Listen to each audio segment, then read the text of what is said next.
नमस्कार, मैं प्रद्युमन जोशीला पिछले लगभग 15 दिन से हरियाणा प्रदेश में सबसे ज्यादा चर्चा में अगर कोई मुद्दा रहा तो वो मुद्दा मनीषा गांव ढाणी लक्ष्मण की जो बेटी है उनको लेकर के रहा।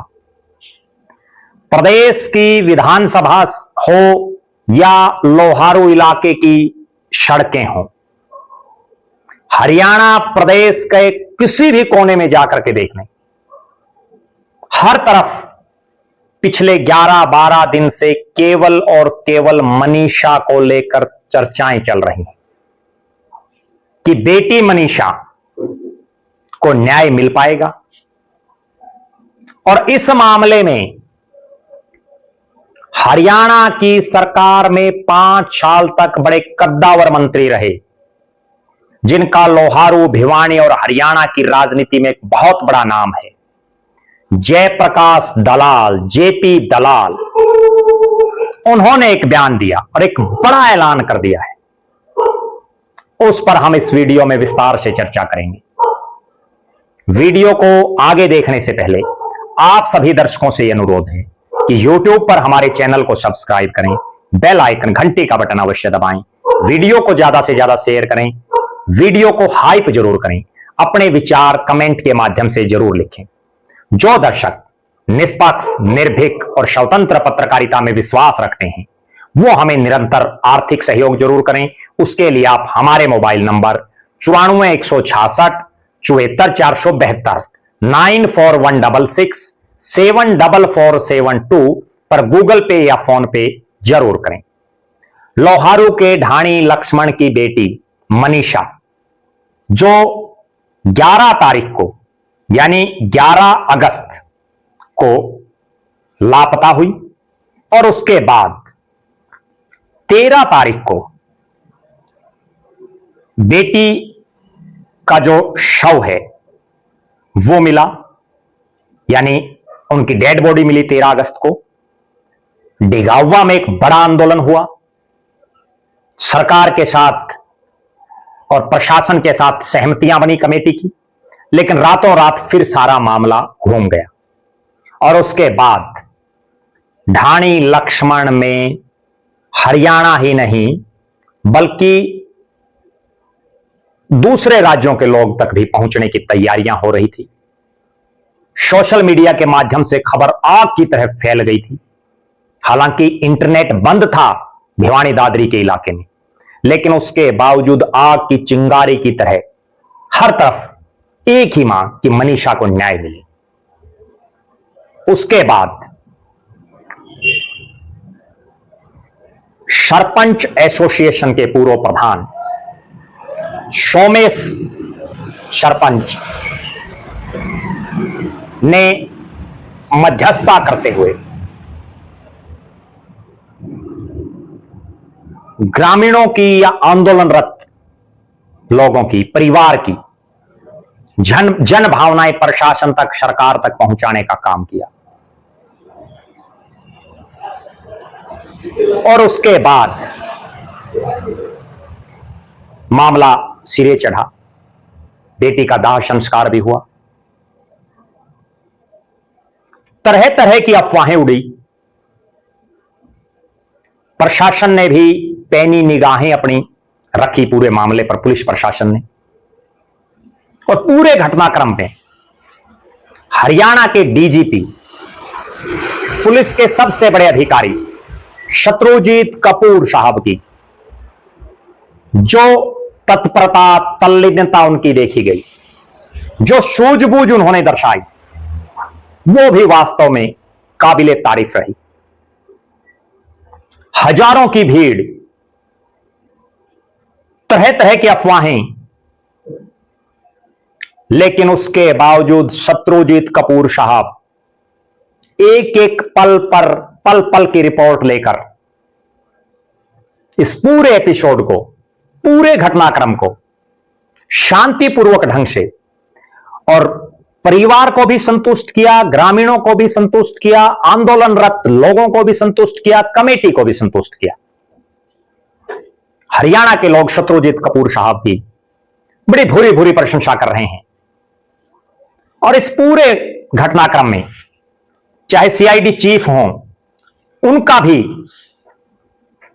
जो इनपुट सीआईडी के पास रहे, इस पूरे एपिसोड को, पूरे घटनाक्रम को शांतिपूर्वक निपटाने में सीआईडी का भी बड़ा महत्वपूर्ण योगदान रहा। अब एक जो ताजा जो बात है वो ये है कि रविवार के दिन 5 साल हरियाणा की सरकार में कद्दावर मंत्री रहे, 2009 से लगातार लोहारू की सरजमी पर चुनाव लड़ रहे जयप्रकाश जेपी दलाल बेटी मनीषा के निधन पर शोक व्यक्त करने के लिए उनके निवास स्थान पर पहुंचे। उसके बाद उन्होंने पत्रकारों से बात की और एक बड़ी गंभीर बात कही उन्होंने कि जिस ढंग से अफवाहें फैलाई जा रही हैं कि जयप्रकाश जेपी दलाल का कॉलेज में हिस्सा है, उसके बेटों का हिस्सा है, उसके परिवारजन, उसके रिश्तेदारों, उसके भाइयों का हिस्सा है, उन्होंने डंके की चोट पर कहा कि लोहारू तो छोड़ दीजिए, भिवानी के किसी स्कूल कॉलेज में या हरियाणा भर में कहीं भी उनका कोई हिस्सा नहीं है, उनके परिवार का नहीं है, उनके बेटों का नहीं है, उनके भाई का नहीं है, कहीं भी कोई सिद्ध करके दिखाए। और बड़ी गंभीर बात जयप्रकाश दलाल ने कही, जेपी दलाल ने कहा कि मुख्यमंत्री नायब सिंह सैनी जी को उनकी भी जांच करानी चाहिए ताकि दूध का दूध और पानी का पानी हो जाए, क्योंकि पिछले 10-12 दिन से हरियाणा भर में इस तरह की चर्चाएं चल रही थी, अफवाहों के बाजार गर्म थे कि इस मामले में, मनीषा के मामले में किसी बड़े नेता को या उसके परिवारजनों को बचाने का काम किया जा रहा है। और जिस कॉलेज का बार बार जिक्र हो रहा है उसमें इस तरह की चर्चाएं और इस तरह की अफवाहें चल रही थी कि उसमें जयप्रकाश दलाल का या उनके रिश्तेदारों का रोल है, हिस्सा है।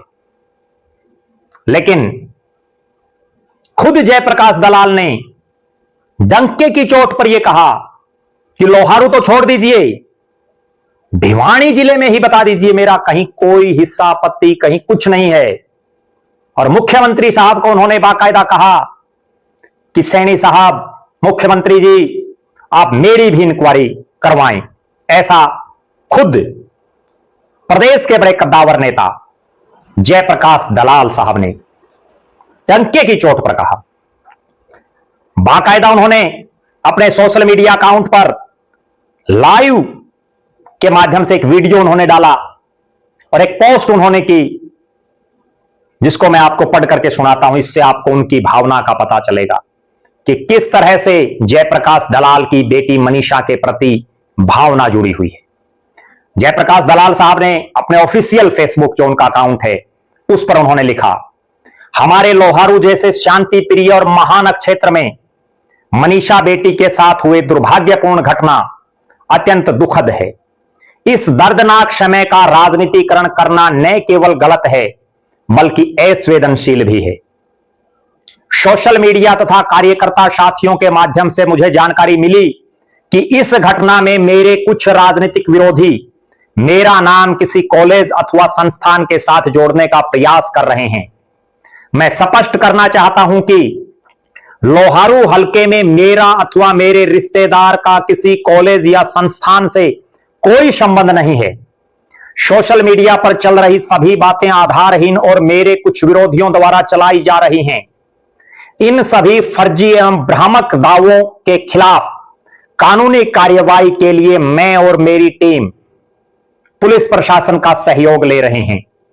लोहारू मेरा परिवार है, यहां के लोगों के साथ मेरे व्यक्तिगत संबंध हैं। मैं अपने लोहारू परिवार तथा इस क्षेत्र के लोगों के साथ हमेशा खड़ा रहा हूं। मनीषा बेटी के परिवार के साथ भी मेरा सहयोग शुरू से रहा है और इस कठिन समय में मैं उनके साथ पूरी संवेदनाओं के साथ खड़ा हूं।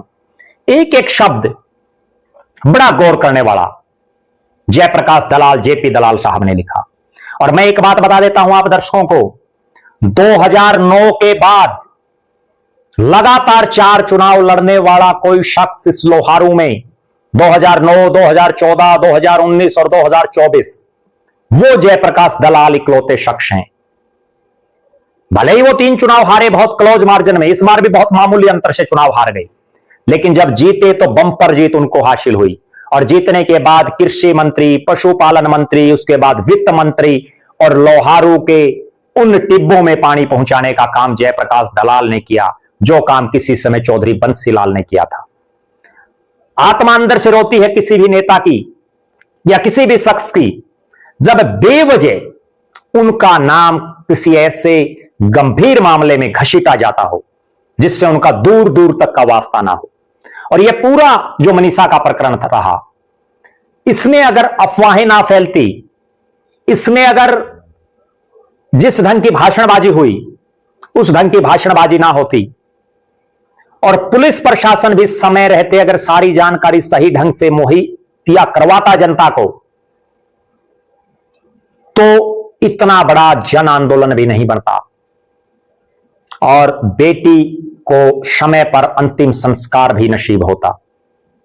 मनीषा के मामले को लेकर के हमने देखा किस तरह से 22 अगस्त को जब हरियाणा के विधानसभा के मानसून सत्र का पहला दिन था, हंगामे की भेंट चढ़ा। लगातार चाहे पक्ष के नेता हों चाहे विपक्ष के हों, सब एक ही बात कह रहे हैं कि बेटी मनीषा को न्याय मिलना चाहिए। और जयप्रकाश दलाल ने जिस तरह से डंके की चोट पर यह कहा कि मुख्यमंत्री साहब आप मेरी भी इंक्वायरी करवाइए, यह दर्शाता है कि जिस ढंग से पिछले 10-12 दिन से जयप्रकाश दलाल के प्रति सोशल मीडिया के अलग अलग प्लेटफॉर्मों पर बहुत सी ऐसी बातें कही गई जो सच्चाई से कोसों दूर हैं, उनका दर्द जयप्रकाश दलाल को है और यह दर्द होना भी चाहिए। बहरहाल सीबीआई जब इस पूरे मामले की इंक्वायरी करेगी, क्योंकि हरियाणा सरकार ने घोषणा कर दी है, उसके बाद क्या निकल करके आता है, यह बड़ा गंभीर सवाल है जिसका जवाब सीबीआई की इंक्वायरी के बाद ही पता चलेगा। बहरहाल हरियाणा प्रदेश के अलग अलग इलाकों में जिस तरह की चर्चाएं पिछले काफी समय से चल रही हैं, जयप्रकाश दलाल के इस बयान के बाद बहुत सी चर्चाओं को विराम जरूर मिलेगा। हमारी भी परमपिता परमात्मा से यही प्रार्थना है कि वो बेटी मनीषा को अपने चरणों में जगह दे और उनके परिवार को इस दुख को सहने की अक्षमता प्रदान करे। आप दर्शक लगातार हमारे साथ बने रहें, हमारे फेसबुक पेज को लाइक और फॉलो करें, यूट्यूब पर चैनल को सब्सक्राइब करें, बेल आइकन घंटी का बटन अवश्य दबाएं, वीडियो को ज्यादा से ज्यादा शेयर करें, वीडियो को हाइप जरूर करें, अपने विचार कमेंट के माध्यम से लिखें। जो दर्शक आर्थिक रूप से सक्षम हैं वो हमें निरंतर आर्थिक सहयोग जरूर करें। बहुत बहुत धन्यवाद। आपका अपना प्रद्युमन जोशीला।